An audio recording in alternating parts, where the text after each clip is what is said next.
Welcome to A Journey in Song, where we look at the life and creative mind of Manda Menzies. She is a South African author, poet, lyricist, and storyteller. We're here to explore how she uses poetry and music to record her life experience, the raw feelings and thoughts she has transposed into song. In this episode, we're going to dive into the lyrics of Where Did They Go?, written by Manda Menzies. You can listen to the full composition on Manda's YouTube channel. Yeah, definitely go check that out if you haven't already. So, I want to ask you, and really everyone listening, have you ever sat down at your desk, stared at a blinking cursor on a blank screen and felt not just stuck, but like completely abandoned by your own brain? Oh, absolutely. It's just the worst feeling. Right. It's dreadful. Right. Well, today we are setting out to examine the anatomy of that exact feeling for you. We're focusing on that incredibly universal, deeply frustrating experience of, well, feeling utterly drained of inspiration. The dreaded creative drought. Yeah. Exactly. The drought.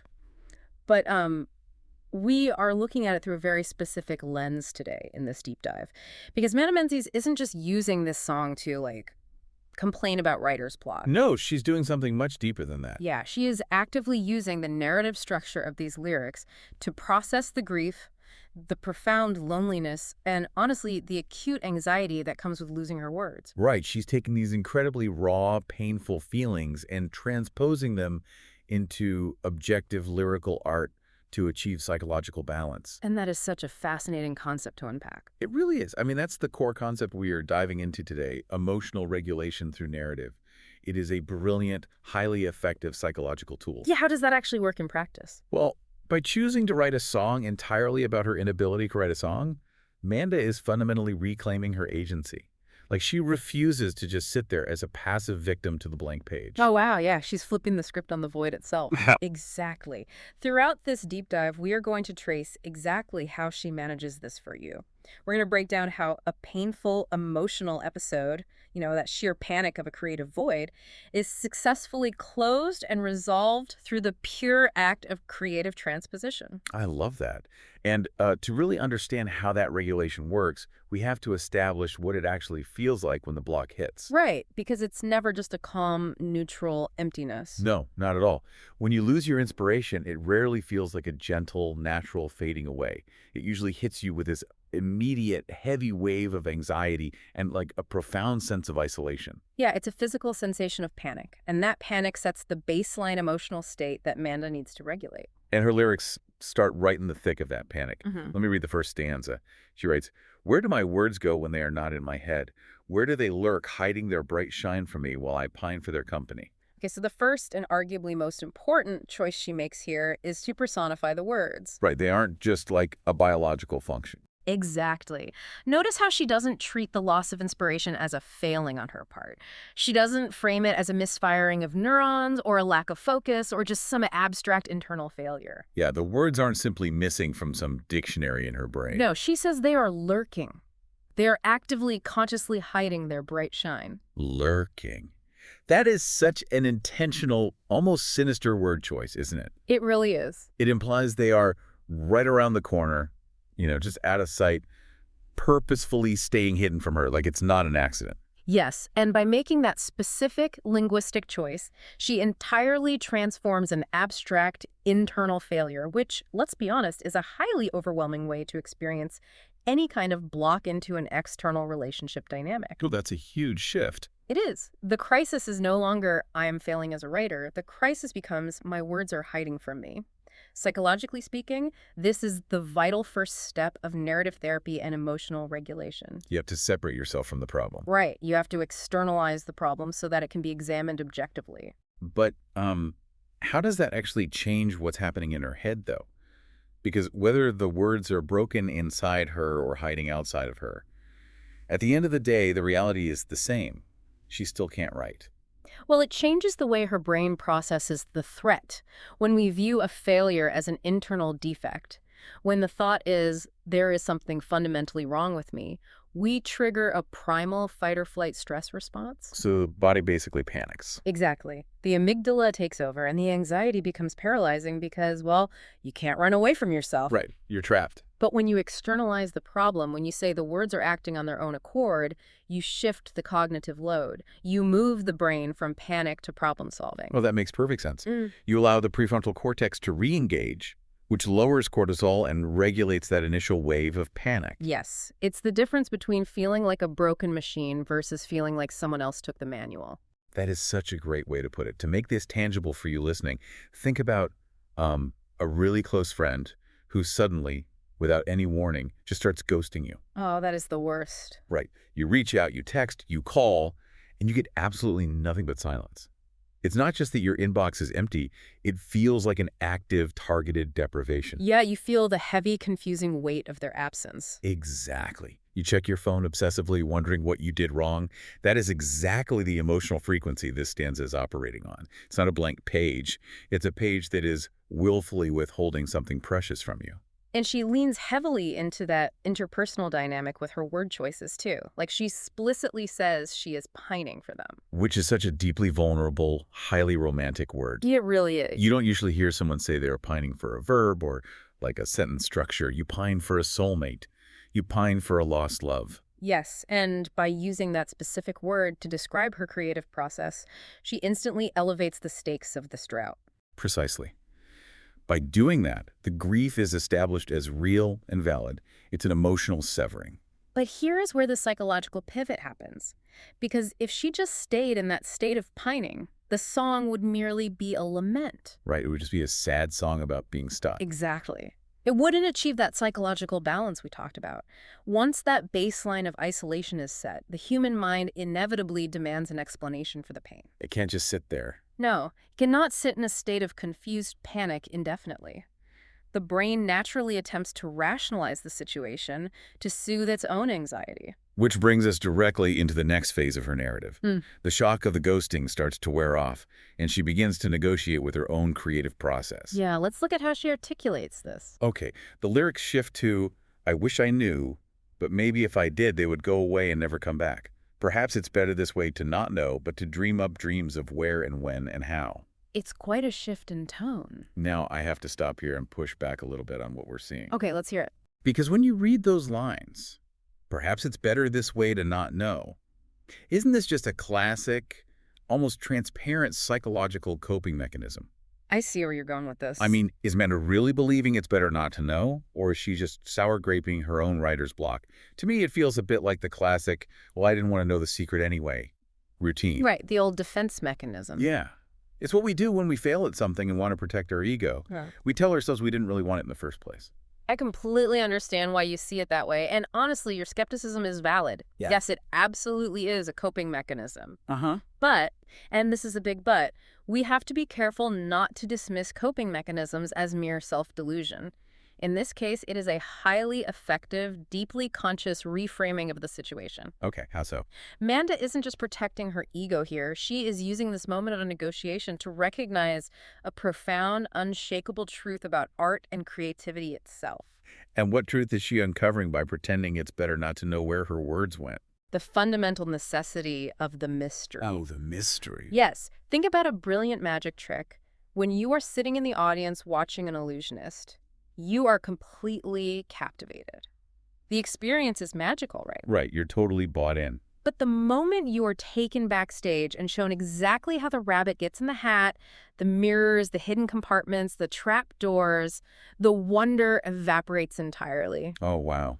Yeah, the spell is broken. Exactly. You aren't amazed anymore. You are just a mechanic looking at the gears of a trick. That's a brilliant way to put it. It's like overanalyzing a joke until it's completely stripped of its humor. Yes. If the creative process could be reduced to a completely predictable, mechanical formula-like, if she knew exactly where the words went and exactly what levers to pull to summon them on command every single time, the magic of the art would die. It would just be a factory line. Exactly. That's what she is acknowledging when she says they would go away and never come back.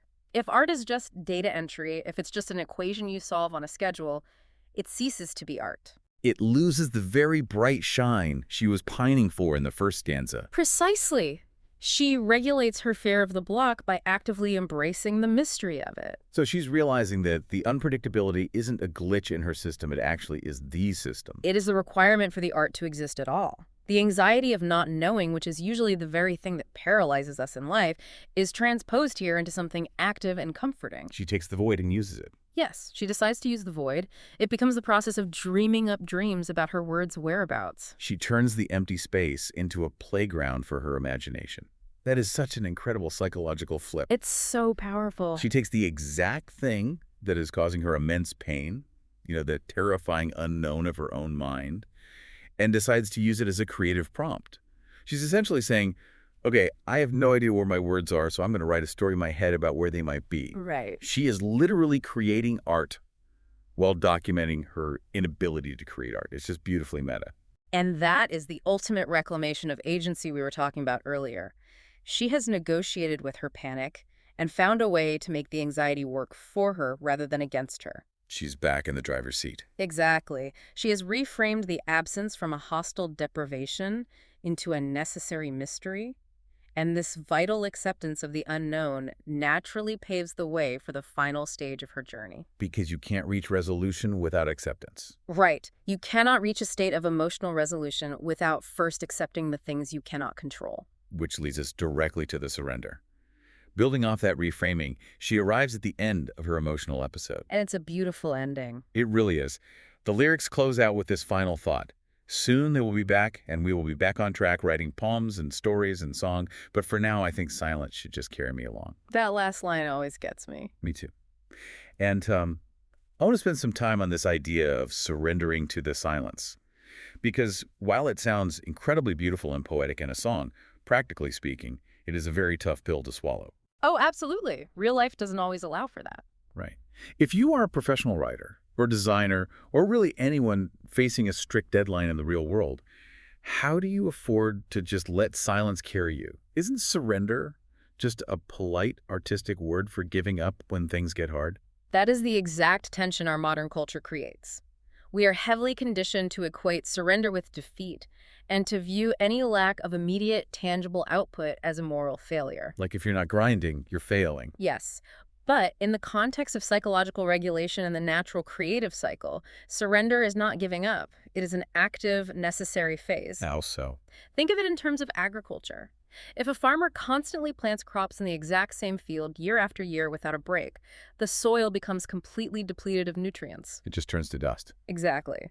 The field will eventually stop producing entirely. A good farmer knows that a field must lie fallow. It must rest and remain empty for a season in order to regenerate. Okay, I see. So the silence isn't a failure of output. It's a mandatory biological and creative rest period. If you don't let the mind lie fallow, you destroy the soil. Precisely. And look at how Manda's relationship with silence evolves over the course of this short narrative. Yeah, it changes drastically. In the first stanza, the emptiness, the silence in her head, was a source of frantic pining. It was an aggressive, isolating silence. Because the words were willfully hiding from her. Right. But now, in the final stanza, she says silence should just carry me along. The silence is transformed into a vehicle. It's like a river current. It's literally carrying her weight. She doesn't have to swim against it anymore. It is an active, trusting surrender. The emotional episode of panic that kicked off the song is successfully closed right here. She finally exhales. Yes, she has provided herself with reassurance, saying soon they will be back. And in doing so, she has given herself explicit permission to rest. The crisis is over. And there is a very deliberate structural choice happening with these lyrics that reinforces that feeling of psychological rest.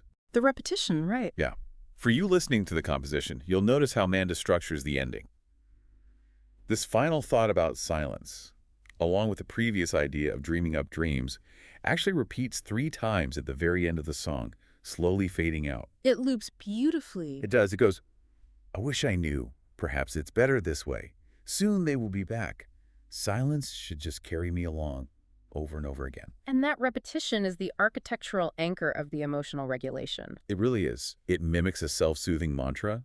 It has the exact cadence of a lullaby for an anxious mind. That's a great comparison. And there's a reason mantras work. Right. The very act of repeating these phrases, of saying out loud that the words will return and that the silence is a safe place to be, physically calms the nervous system. It lowers the heart rate. Exactly. Yeah. The act of singing these lyrics is the emotional regulation happening in real time. By the time the song fades out on that third repetition, you, as the listener, can literally feel the psychological balance being restored. The frantic, lurking anxiety from the beginning of the track has been entirely neutralized. Totally neutralized by this rhythmic surrender at the end. It's a powerful demonstration of how a narrative doesn't just describe an emotional journey, it actually facilitates it. The song itself is the tool. Right. The lyrics themselves become the medicine. By transposing the raw, formless chaos of anxiety into the structured rhythm and rhyme of a song, she forces order onto the emotion. Well, let's take a moment to summarize the incredible journey we just traced.